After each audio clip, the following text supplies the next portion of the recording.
Hello, everyone. Welcome to episode 50. 50. I'm 50. That was such a good video. Oh my gosh, I loved it. Sally O'Malley. Sally O'Malley. I think that's who I'm going to be for Halloween. Oh my gosh, I love Episode 50. I can kick. I can stretch. I'm 50. This is episode 50 of Genn and Millie. We're a Gen Xer and a millennial. One of us really likes the What? Where are you going with this?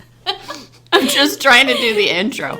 One of us is It's clearly... scripted. It's right here for you. One of us is clearly the Gen Xer because I had to bring you a SNL skit clip, which is what I'm referring to. A Gen Xer and a millennial share the strength-based perspective through which they view the world. We are your hosts, Allison and Tess. Oh, man. And that's all that's scripted. Oh, man. Sorry, Oh my I'm not good at gosh. following a script. That's I've all learned right. that about myself lately. That's all right. We knew that already, though. But being a community theater and amateur actress, you would think I'd be better at following the script. But I think at this stage of my life, 40-ish, you just kind of tend to go off script. Yeah, makes sense. Do your own thing. Makes sense. Be you. So I printed off an Over the Hill Club official member ticket. How We'll do you- post a picture of us. So that doesn't even bother you to see that. No, not at all. I think See, it's very sweet. It is very sweet, but it really kind of bothered me when you showed that to me. I wasn't prepared. And then I thought you were handing it to Trisha as if she was a member, but you just wanted her to take a picture. You were handing her your phone, not this over the hill thing. Nope. I had forgotten today was 50. 50. And shame on me because I didn't dress up for it. I looked terrible and you took a picture so great. It's all right. Didn't sleep well. So that just sets... I am so a creature of habit. Yeah. I like my sleep. Well, that's... Sorry, we made background noise because the lights are choosing to creep, but... and earlier when Tess and I were meeting, it wasn't even this light that was It was choosing... a different light. Golly gee, I think this place is haunted. We have found that we need to find space, and that's something I hope we talk a little bit about today, new containers. Yeah. But we need to find space to record. Mm-hmm. And we have found that the acoustics in this room, our small conference room, seem to be best. Yeah. However, it's always amazing to me the background noise. Yeah. Today, fluorescent lights are shaking and making noise. Yeah. One, I can't remember what episode it was, where the vacuum was like... There's like a guy that came to clean the cubes. It was hilarious. Oh my gosh. So we never know. Yeah. You never know what kind of sound Good. effects we'll be providing here. So we are in this 50th episode. We're going to do a bit of reflecting. I want to, before we get into the main topic we kind of threw around, I want to talk a little bit about what have been some of your favorite topics to discuss that, like, over the course of all of our Genn and Millies, from original YouTube channel to now. Like, what have been some of the favorite topics of discussion, and what do you feel like you've learned? Just anything kind of fun. Well, that's funny that you asked that, because I was looking back at some of the clips, because we have Gallup Day coming up on Friday for our program coordinators who are bringing strengths into their chapter. And I was looking back to see what clip would I like to utilize. Should I use a video or should I use an audio? And I really love the video because you can see so much of the hilarity between the two of us. But also, and so when I was looking for a clip, I thought, the videos are really fun. We do cover a lot of topics. One of my favorites was when we discussed our favorite gift. Yeah. And another one of my favorites was when we talked about music, and I brought in the cassettes and the original iPod that I had that weighed, much more than my phone does now. But we've covered a lot of different topics within topics. Yeah, sure. But I did really love, in all of them, the spontaneity that we have from not scripting. Oh, yeah. So back to the intro. That's our only scripted part. Yeah, 2 sentences at the beginning, 2 at the end. And I think that not scripting it is my favorite part of Genn and Millie, and what I hear from those who listen, their favorite part. Yeah. Because this isn't professional. No, not by any means. And we've had 50 conversations. Crazy. So when I think about over the course of the years that we've done this, to think about 50 meaningful conversations that just you and I have had that have made me a better version of me because we sit down and take the time to hear one another face to face. We just happen to record it. Yeah.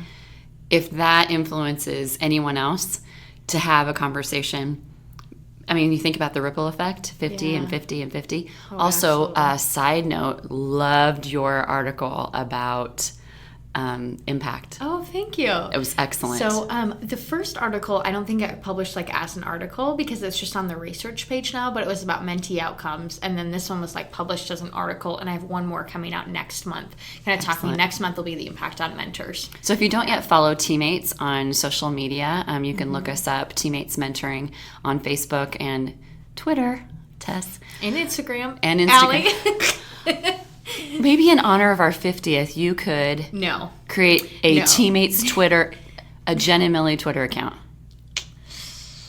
Okay, listeners. I'll contemplate it. Listeners, let's do positive peer pressure on Tess. And if you would like for Genn and Millie to have a Twitter account, please reach out directly to Tess. That's Tess.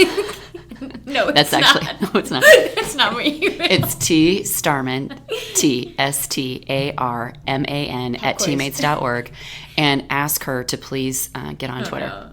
You know Jay how much Wright, I love I'm talking emails. to you. Yeah, she loves emails also. Anyway, I think when we think about the impact, and that's what your article was. So if you don't follow Teammates yet on Facebook, Instagram, or Twitter, Hannah shared that, and it was great to think about the impact of mentoring, but also when we think about the impact of these conversations. Yeah, absolutely. When I look at the views on our YouTube channel, that makes me afraid that that many people. I know. But also overjoyed to think that if anybody's taking what we're doing and asking that question of their own children, of their best friend, of a mentee or a mentor in their life, even at the grocery store, standing in line, if they're saying, hey, what was the best Christmas gift you've ever received? Just great ways to have meaningful conversation. Yeah. I think for me, one of the coolest things actually, and I think it's more recent, but it actually came about because of our conversation around aging. And in the Face app, when that was like a thing, and now of course it's like way blown over, but we fundamentally disagreed on aging. And I think we even talked about it, I think in that podcast and shortly after in our own conversations about how we are very, very similar when it comes to many things about what we believe and how we live our lives and how we make choices. But there are a few things where we really differ. Absolutely. And I think it was so reflective to me of the mentoring relationship that we are matched based on some common interests.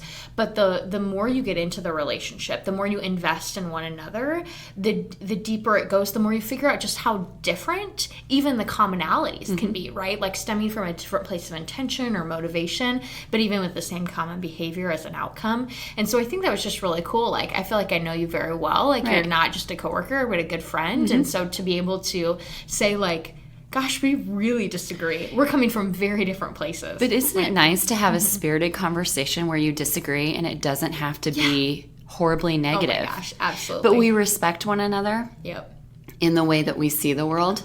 And that's what this is all about. That's the intention of Genn and Millie. We have different perspectives on things. And I can't tell you how many people reached out to me and said, absolutely, I agree with you. But they're in my generational group. Because the way that we viewed aging was so different. I mean, my mom wasn't running a half marathon. And I didn't know any moms who ran half marathons, except for my awesome godmother, Aunt Meg, who was always doing cool. I mean, she was a trendsetter way ahead of her time. And still is. They just celebrated, I think, their 40th wedding anniversary and their whitewater rafting. Ugh. Awesome. And I mean, awesome. Uncle Mark and Aunt Meg are doing these cool things all the time. But for the most part, most moms that I knew in my generation were not doing the kinds of things that moms are doing now. They're not, weren't running a half marathon. It was a different focus generationally. So at 50, I think it's really interesting that we would look back and both of us agree that one of our favorite conversations was A, one that we disagreed, but B, that it was around aging. Because 50 sometimes is a very, very difficult number. Over the hill is a terminology I can't stand. I'm sorry. I know, but isn't that over the hill of what? You know what it means? It means everything's downhill from here. Also, you're on the downhill slide. Now, that was based on over the hill used to be a phrase that people used at 40. Oh, and really? then they extend it to 50, and that's basically saying that half your life is over. And you only have the second half left. Which is interesting. So I read a lot of like Richard Rohr, and I think I shared a little bit based on the last podcast about a book I just finished from him. But he talks a lot about like spirituality in the second half of life and the growth that can happen in the second half of life. And I think he wrote a book specifically about it. But I mean, I have not read it. I have not gotten to that place in my life yet. But reading lots of other stuff right now. But he talks a lot, and I think he was actually on an On Being with Krista Tippett where he talked about this. So I'll have to see if we can tag those to the worth mentioning board. But talking about how, right, societally it may seem like it's all downhill or this is kind of the start of the end, right? But in reality, it's totally I hate simplistic illustrations, right? But it's totally a glass half full, glass half empty kind of scenario where you can choose to see that line specifically of 5-0 in your age or in time frame, whatever, as, a glass over the hill would be a glass half empty kind of scenario, but really it also is a glass half full.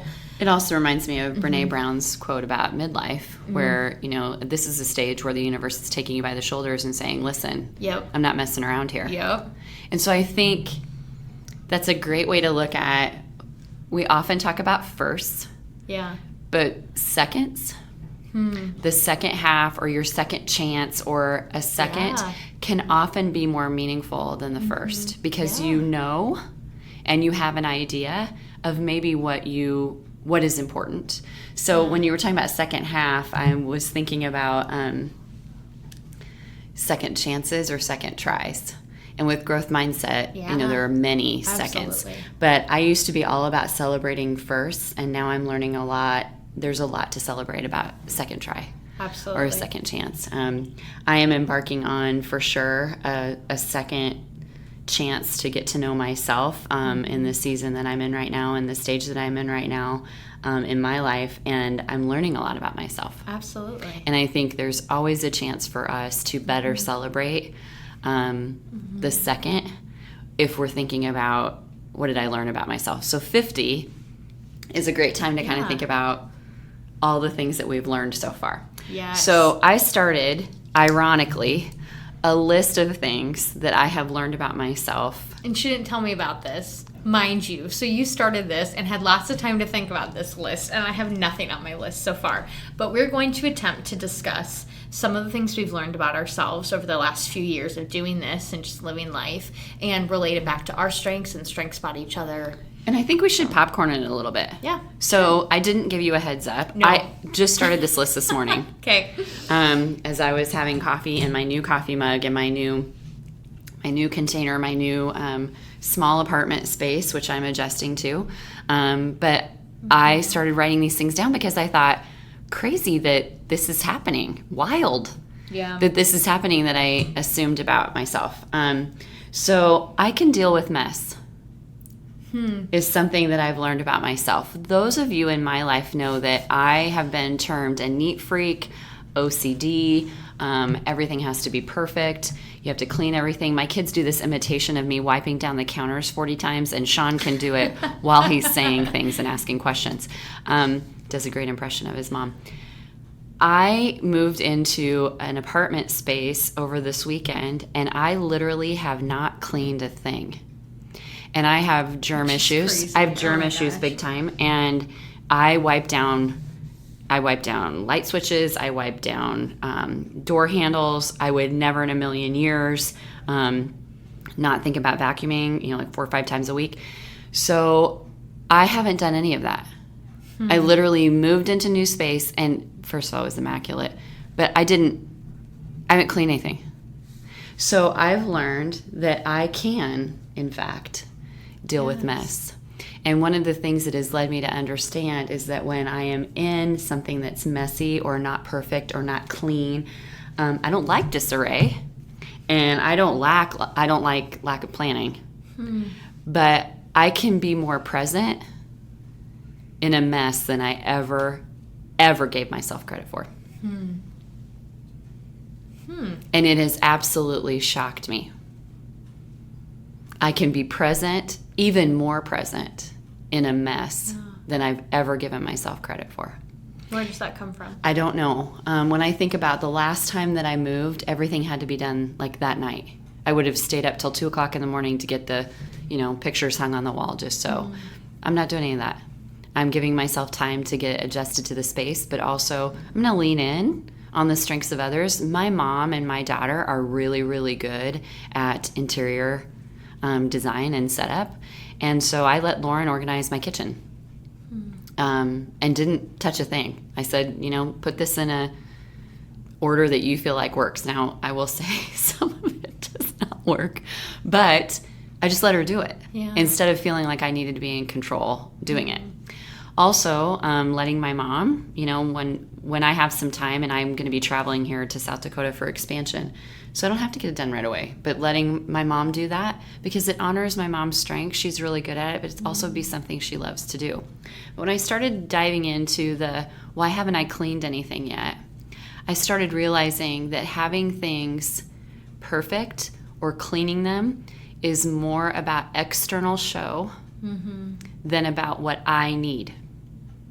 And that has really, really centered me and given me perspective because I assumed that I had to have everything so neat and tidy because that's what I like, when in actuality, it's neat and tidy because I was afraid someone would see it not be. And right now where I'm at, my life is far from looking perfect to anyone. And I think I have a lot of deeper investigation to do in that narrative of why I think things need to look perfect. I've lived that for a long time in my life, and it's time to let that go. And I know a lot of people can relate to that from absolutely. Any season or stage. But when we feel like we need to display things looking really good or really perfect, my kids always say that it's probably a blessing that I had to go from being, and Sean will tell you this, helicopter mom, to being a mom that didn't have, I shared custody with their dad. Sean said, you would have ran our life. And so the most painful situation in going from being with my kids 24/7 led to some of the greatest learning that I've ever experienced as a parent, but also being able to trust their dad and being able to trust them. That's to make good. Decisions for themselves. So I think that I'm going to learn through this experience some of those things as well. And I would say I know that you, in this process, are trying to be very minimalist and cleanse yourself of a lot of maybe the things physically that you have. But I think part of your input strength and input being so high is a love of the tangible, right? For the purpose of utility, of helping other people, of empowering other people with knowledge or resources or things. And so I think there's always a part of an input, a person that has high input, that will naturally gravitate towards having more books and more materials and more maybe sentimental objects that they want to keep, or a box of letters, for example. Right. All of these tangible things, right, that as much as it might feel good to purge and to get rid of some things, that there are things you're never going to get probably to a purely minimalist perspective because you lead number one with input. Right. Like input is not a minimalist strength, right? It's very much about quantity of resources. Right. But it's also learning how to manage that. So I pride myself in being a minimalist until it was time to move. And I said, oh goodness, this is a lot. Yeah. So the letters and the photographs went into storage.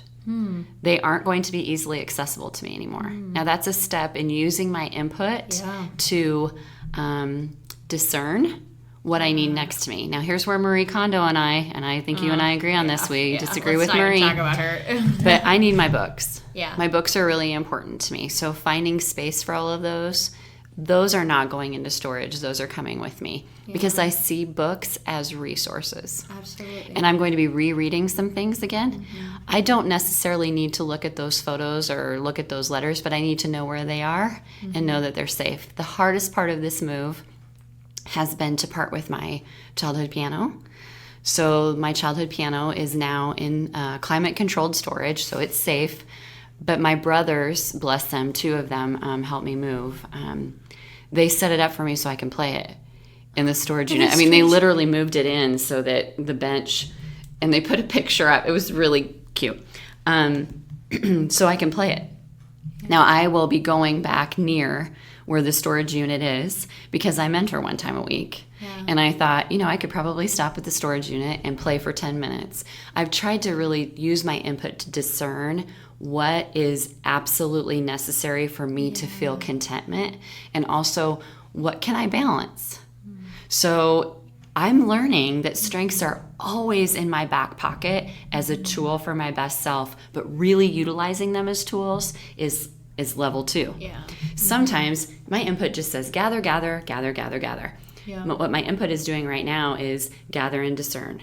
Yeah. Gather and separate. What do you need? You only have this much space. What are you going to do with it? Which is that, input strategic blend. Absolutely. Yeah, definitely. That's good. Okay, one of the things that you've learned about yourself. I think one of the things that I've really learned, and it comes from, I think, a couple episodes ago I talked about, I feel like I've been in this kind of new season in the last few months of just being bold and courageous with kind of speaking out what I believe and not worrying about what other people might think or, those sorts of things. But I think one of the things I've really realized from that process is that we are never truly alone in whatever we're going through. Like, as much as we might think we're isolated, don't even look at me like that. So our part of recording audio is like making eye contact with you, and I do not want to take those heart-searing eyes away from me, searing into the soul. But I think just even in the boldness of talking about some of the wounds that I've had, and even, I don't know that I've shared a whole lot on here, but a lot of people have expressed wounds to me about, the church and the religion they grew up in, not specifically necessarily the church that I go to, but a lot of people have just come to me questioning a lot of things that they're going through in life, and I have definitely done the same. And so I think every time I think that I'm the only person in the room that believes a certain thing, or the only person in a certain context that feels a certain way, as soon as I've chosen to speak out about it, instead of disengaging, when I've chosen to lean in, there's always been someone that's agreed with me. And I love that. And it's given me a boldness to step out even more, to say, oh my goodness, let's really discuss this. Because if I'm feeling this way and I'm super connected with a lot of people, what about the people who are feeling this way that aren't as connected? They're not going to come back and they're not going to engage further if they don't know that there are other people in the same place that they're in. So that is the power of vulnerability. Yeah. It truly is. It's when we come to the table saying, I also am struggling with this. So Tess, when we talk about what do we love about our Genn and Millie conversations, we're real here. Mm-hmm. And also, we know that what we're saying, that other people can relate. Yeah. And I think that's part of the reason I started my personal blog years ago, was more for my own healing. But then when I started to share it, and I had other people come to me and say, wow, you have gone through this too. Yeah. We're all connected. Mm-hmm. And we have common wounds and common hurts, but it's only when we share about them that we can say, I'm here present for you. I'm with you. I walk alongside of you with this. How can I help? Or how can I support you? Or how can I just be present to say, I get it. I hear you. I see you. I feel what you are experiencing. That's really powerful. When we talk about the ripple effect of mentoring, that's what it is. It isn't because a mentor shows up with all kinds of wisdom and advice and, oh, this is what you need to do. No, it's, I'm just here with you to walk alongside you and be here in any way that I can to show you that I'm with you. I also love, this is a Allison Horn personal quote that I've said for years, and I won't say it with the quote yourself. I am for the first time. I will not say it exactly as I normally say it, but I will say it very similarly. Everyone has crap. You are either in it, running from it, or it's coming. Yeah. Ooh, that's good. And when we can show up and say, this is where I'm at, I think we open the door for other people to feel that it's okay to either be in it, running from it, or it's coming. Those are hard things to walk through. Yeah. And I like to refer to the sunshine in the swamp a lot. Yep. And swamp times are normal. Also, you can have a swamp day and a sunshine day the next. I think I'm feeling a little bit of guilt sometimes for how much there's some ease that's coming to me in this transition time, and it's really hard. And it doesn't feel good, most of the time, but there are times where I feel some relief and some weight off my shoulders. Yeah. And I almost feel guilty about that. And I think that's so interesting too. Yeah. But it isn't until we sit down and we share that we can say, I hear the burden on your heart. Yeah. And I can be here when you're ready to talk about that. Yeah, absolutely. Okay. One of the other things I've learned about myself, I love Anne Lamott books. How did I miss her? It's so bizarre that you hadn't read. She is absolutely witty and wise, and because she's like the perfect blend of like your love of Brene and Oprah wisdom. I heard of her. Yeah. I mean, I've read some quotes. Yeah. But not her actual books. And now, oh my gosh. Also, guess where I bought them? They are used from Half Price Books. How do you? I know. I'm touching a book that someone else touched before me. Oh my gosh, you're so funny. Those are the best sometimes, unless they annotate and put their thoughts in there. So I love her. I love her, and if you haven't read any of her work, it is fantastic. Yes, agreed. Something else you've learned about yourself. All these prepared things. Really, they're random. I know, but so I was trying to think of something kind of similar to that, and I think what I've been in lately is like learning a lot about like what heals me, and we did an episode on this, I think, a little bit, and I think I've learned more and more through a lot of the therapy that I've been doing with like my jaw and my health stuff that there is so much connection, which I've always known, but there's something about it that's clicked recently. There's a really big connection between emotional, mental, and soul health and physical health, right? So I know the times I'm feeling really crappy, right? And like, I mean, in the hospital, in urgent care, right? And like your soul is depleted, right? Like I have no intellectual capacity or mental capacity or emotional capacity for anything. So I'm realizing more and more, and this is definitely lends into my strengths, also my Enneagram numbers. We talked about this, that what brings me healing is movement. And so get me out on a walk and I'll be a lot more vulnerable with you than if we're sitting down in chairs, right? Catch me after a run and I'm in a much happier mood than before it. Any one of those things. Like I've just been really diligent about incorporating cardio into my life because I have been feeling overwhelmingly good physically, and it just then propels that goodness even more. It's like this escalation effect. So I think realizing that has allowed me to prioritize it and make time for it, even though I may have a lot of homework to get done or, work here to get done. I may have people that I want to connect with. Like if I choose to take 30 minutes to go for a quick run or an hour to go to the gym or whatever I need, right? I'll come back to a friendship in a better mood and more engaged and more excited. And so, I had someone mention the other day about time, and they talked about, it was actually, I think at the Kiewit recruitment, the gentleman who spoke said that everybody eats lunch. And everybody has one time a week, 30 to 40 minutes. I mean, everyone has that. You probably scroll that much in a day. Yep. And I thought that was such a great reference. But I agree with you about movement and about exercise. So I took a hiatus from working out and from running. And it's just amazing when you get off track, how hard it is to get back on track. Oh my gosh. But then when you're on track, how much better that you feel. Yeah. And then when you think about, when you're not feeling well, I just read, I think it was a Long Reads article on after you're sick. Yeah. So the gratitude that you have, like if you have this stomach flu. Yep. Or you've had this lingering, borderline pneumonia cold. Yep. And the first day that you start to feel better, the world is amazing. It's your oyster. Right. And so I think that is a really interesting phenomenon to tap into. Oh, yeah. It's all about gratitude, right? You can't ever, unless you're intentional about your gratitude practice, it takes a time of nothing. There's nothing in your life you can be grateful for to then come out of that and be able to be really grateful, right? Like when life gets sucky, when it gets a little better, then you really can practice gratitude because all of these little things that you were taking for granted have now become very apparent, right? Yes. And so I think about it like post sick session for Tess, right? Like post when you brought me to the urgent care the other day, when I was finally feeling better and recovering. And this is like a ritual for me because, I get sick often. And when I feel the need to do laundry, wash my sheets and vacuum, I know I am over the hill.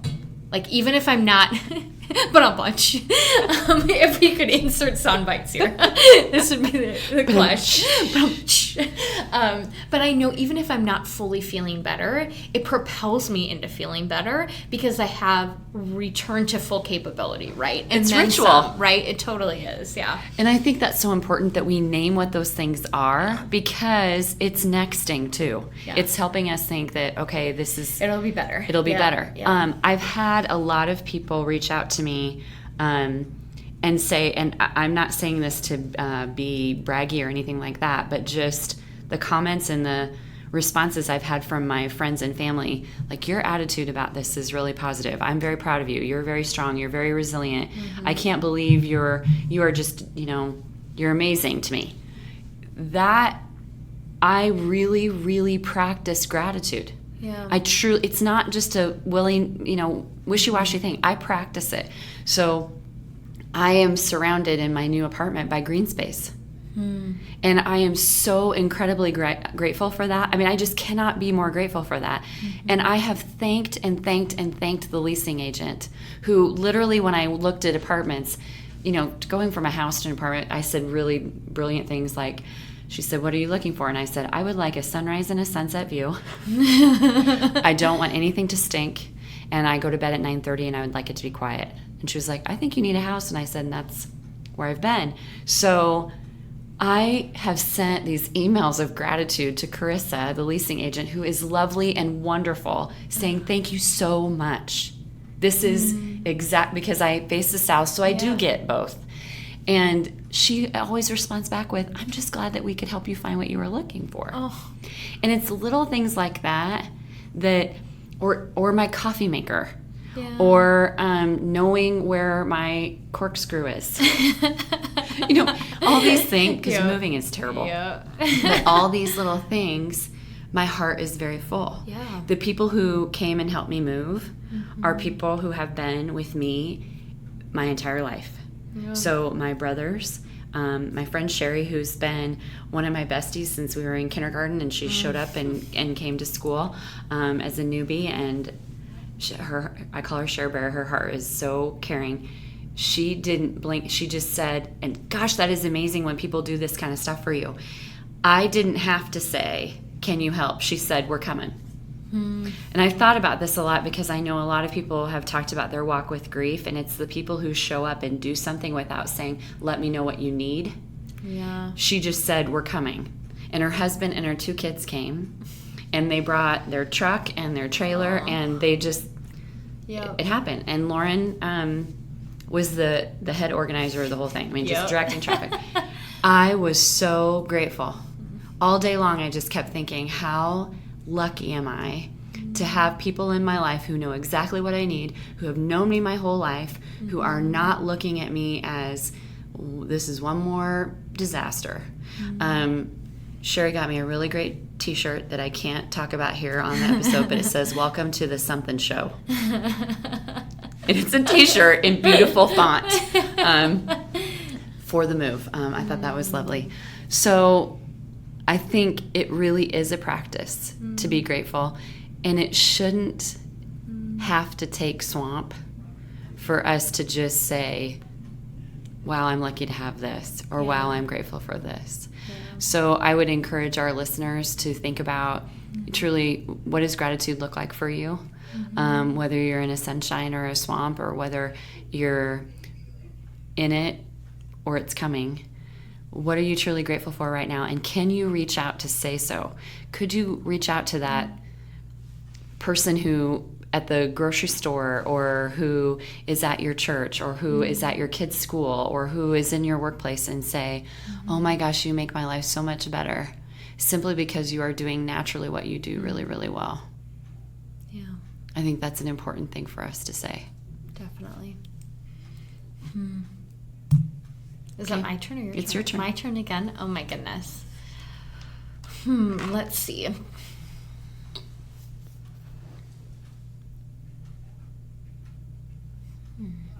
This clock ticking is so hard. What's something you've noticed that I've learned about myself? Hello? Are you serious? I'm trying to blink right now. I'm under pressure. We're recording. Well, you don't give me time. My intellectual needs time to think about these also, things. so does your context. Yeah. I think one of the things that, again, I'm witnessing you doing is you're really getting into how can I do practice? Yeah. Oh, how can I absolutely. practice more things? So I call you Professor Tess. I mean, it's your learner. It's the way that you share your knowledge. But I love witnessing that you are never done. No. You are never done growing. You are never done learning. And boring. So before this session, I'm not qualified to be your strengths coach. Oh my gosh, you totally are. No, I'm not. No, I'm not. Because you're a really gifted coach. Also, I know myself. And I know that you're a way better coach than I am. I mean, I know that. That's why you're a great complementary partner to me. The fact that you want to do strengths coaching is a testament to your willingness to practice and to grow. And I push you and I stretch you and I ask you hard questions, but you are stepping up. And plus, you guys, she did the homework. I did. It was kind of last minute. I felt bad. Usually I would take a lot more time I also said, don't worry about the homework. You did the homework. Oh, absolutely. So I see yourself so willing to always grow and learn and stretch. And I'm also seeing it here at work. Yeah. I did catch you the other day saying something about if anyone else would like to be the IT department, feel free to step up. Yeah, please, seriously. I'm going to say that all the time. My least favorite role here. So yesterday I heard you going around. Someone get locked out. Someone get locked out. Seriously. Who got locked out? Was it you that got locked out? Did you get locked out? And it's the way that truly like a building manager would be coming around thinking someone got locked out of their place. But you were talking about, did you get locked out of what, the playbook? Your office account. Yeah. Because somebody did and they were trying to reset and get into it. Because my cell phone is the default phone. And I was trying to figure out who it was, but it just keeps sending me authentication codes. Like that was so one time, I didn't mean to call it Anna on here, but I woke up the day of partnership to like 18 text messages because Anna was trying to get into her office account and she didn't know what was happening. And thankfully I put my phone on Do Not Disturb. Otherwise that would have been bad, But you know what to do. Yeah. So as much as maybe IT isn't in your title and you feel like, it really isn't, but you feel like it's not you. Very unqualified for it, yes. I totally disagree because you are willing to step in and problem solve very quickly. So I watched, it was like triage. Was it you? Well, I just want to make sure nobody was sitting, especially if they were all here, like nobody was sitting here like being frustrated when I was about to step into a meeting too. So it's like I'm going to be unoccupied for the next hour. So I wanted to make sure. And I just got another one like 20 minutes ago. But don't you notice that, well, no, because you wouldn't notice, you're not here to hear it. When you're not here, there's a lot of, we just assume Tess. So where's Tess? Well, when is Tess coming back? Does anyone know where Tess is? When is Tess coming back? Because we rely so heavily on it's the IT, it's the I don't know how to do this, it's the help me please, and it's truly like the help desk. I know that it honors your learner, but also your learner brings tremendous assistance to our team. Because if you don't know, I'll figure it out. Okay. Oh, absolutely. And if I don't know, this is such a great play on the difference between input and learner. If I don't know, I'll call somebody else. Yeah, who you know will know. Right. Yeah. Oh, and I'm like, I'll find it out on Google. I'll find some article about I don't even want to something, learn right? it. I don't want to learn it. Last night, Lauren's car would not turn over. Yeah. And I just kind of sat back in the front seat of the car like, let's just wait for somebody to come. AAA will be here. I don't want to do anything with this. And she calls her dad. I'm in the car. She calls her dad. And he said, put me on FaceTime, describe what's happening. So she's trying to show it. And then he sees me and he goes, your mom's in the car. She's like, well, she's Noelle. She's Noelle. Lauren's better off without me. Oh my gosh. That's especially so funny when it comes to that. So, but I did notice that a lot of people did stop and ask to help, which was really interesting to me. Oh, for Lauren. Yes. Yeah. Sounds like a battery to me. And Lauren's like, it's not the battery. I mean, she was, a couple times I said, Lauren, maybe it is the battery. Wouldn't hurt to do a jump start. Just let's see what happens. And then she's like, why don't you go get your vehicle? So I walked. I just got myself involved. But I think knowing complementary partners is key. Yep. So back to gratitude, back to what we learn about each other, back to 50 episodes. Yep. There are so many ways that you've been a complementary partner to me as the Millie of this, truly in your millennial perspective, your strengths perspective, but also in the talent and the friendship that you bring to the table. So when I think about 50 episodes, we've learned a lot.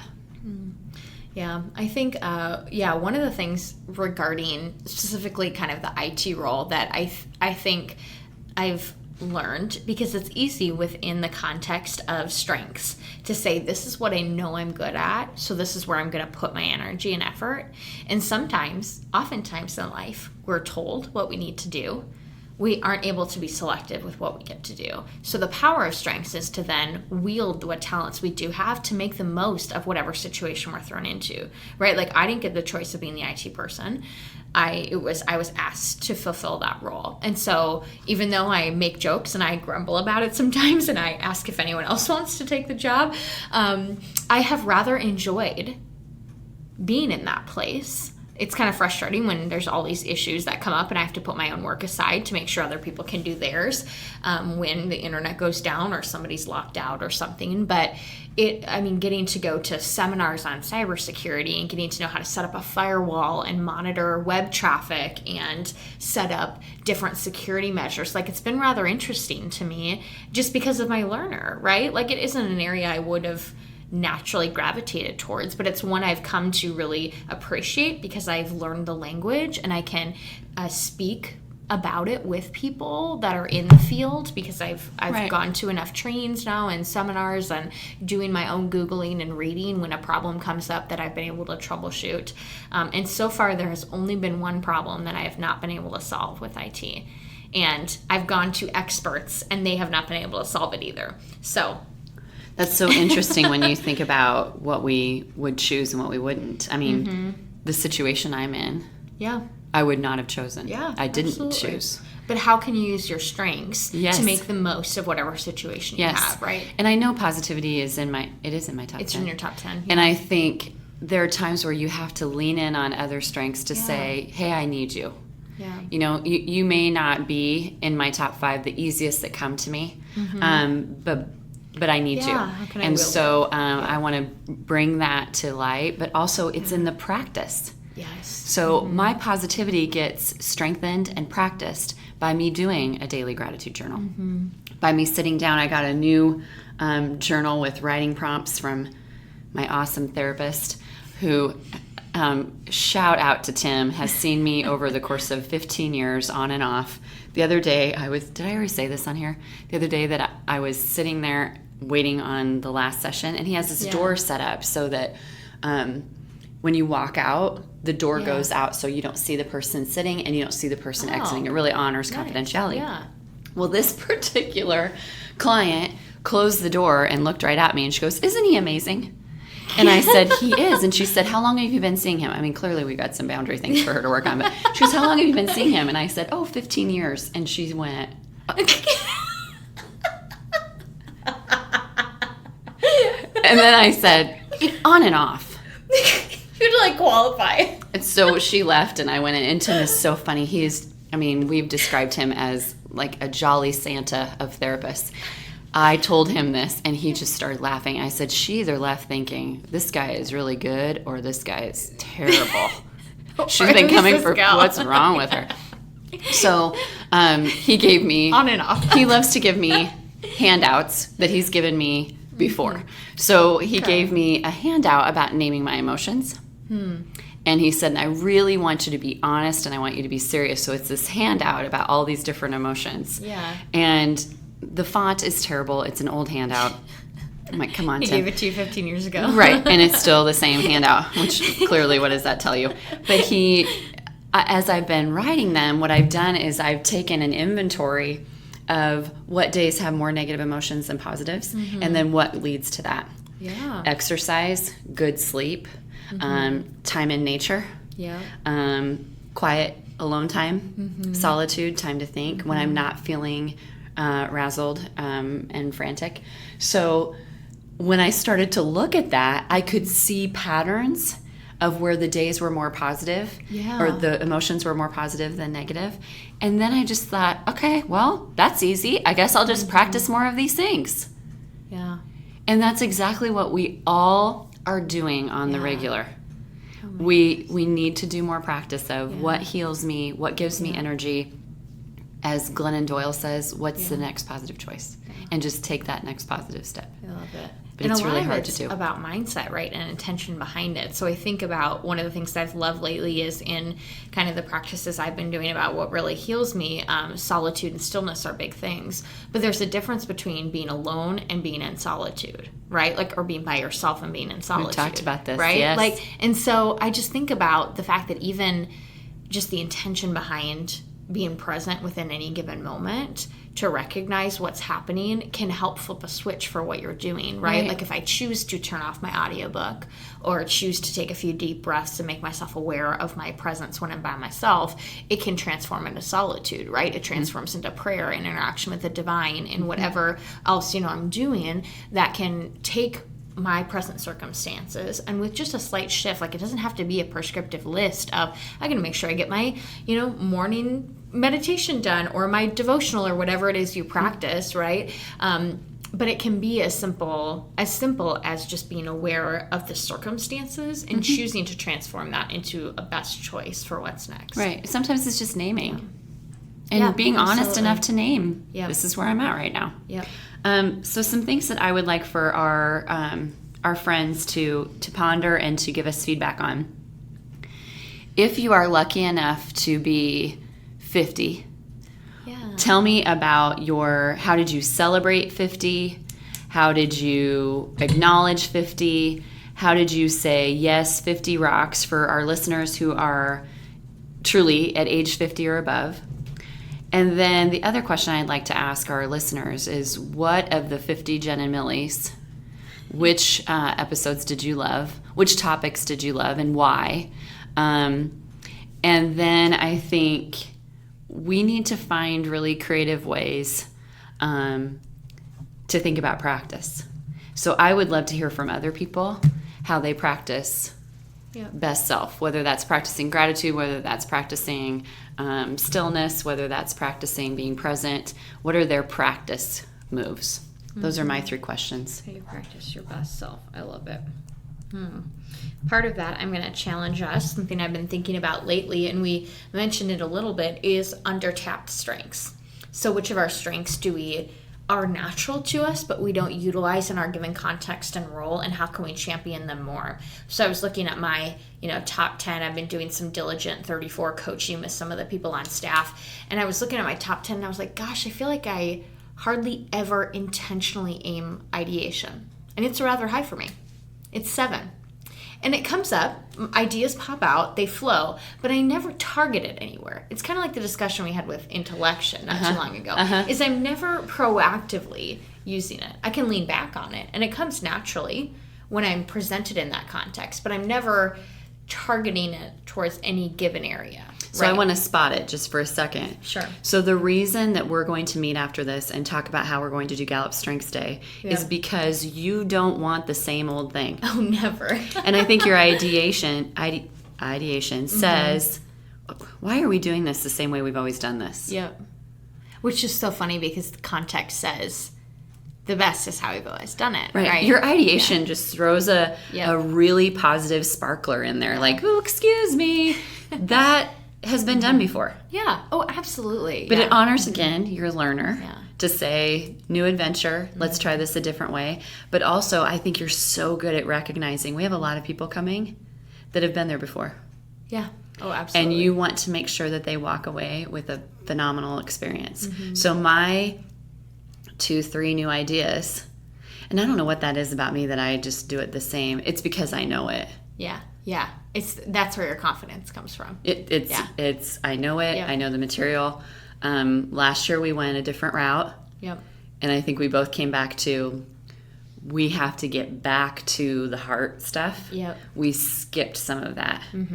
This year, I think just based on who's attending, we could have a lot of deep heart work that happens. And aren't we lucky to be the facilitators of a safe container for that to happen? That's good. So I want to challenge you. Which of your strengths do you feel like is underutilized that you could tap into? Self-assurance. How about which of your dominant themes? Because you're going to work and work and work, and your self-assurance is not ever going to get really high because it's low. I'm thinking like our dominant themes that might naturally rest, but will sit in a state of rawness until we intentionally target them. I'm going to say this, and you're going to say you do this all the time, but connectedness. Yeah, I agree. I think we name it a lot in you, right? But I don't practice it. You don't practice it as much. Yeah. Because I don't see it. Oh my gosh. Oh my gosh. Isn't that... Fall on the floor. Practice gratitude. And I do my gratitude journal. And I'm doing this, the sunset and the sunrise. And all of that is connectedness. Wow, you make me sound very philosophical and very zen. I like that. Yes. You know what? It's funny. Growing up, my sisters called me Zen. Because of your connectedness. I know. So I love that. Okay. That's good. Well, thank you, listeners, for being part of 50. 50. Okay. So questions. How, if you happen to be lucky enough to be 50, how did you celebrate or acknowledge that milestone? Which topics or episode of Genn and Millie over the last 50 have you really enjoyed or loved, and why? And then how do you practice your best self? Maybe what are some, untapped strengths that you could wield to do that, but what are maybe some concrete practices that you would want to share that help you become your best self, knowing that all of our strengths are different, all of our persons are different, and so therefore we will wield our best self practice in very different ways. I think the trendy term is life hacks. Oh, right? Life hacks. Sure. Is that what the cool kids say? Sure. Living your best life. Living your best life, I would say. I think life hacks is a little older. It's come and gone. And don't forget, if you're interested in Genn and Millie having a Twitter account, please let Tess know. I'm going to edit that one out. Alrighty. Thanks, everybody, for tuning in to episode 50 of Genn and Millie. I can kick. I can.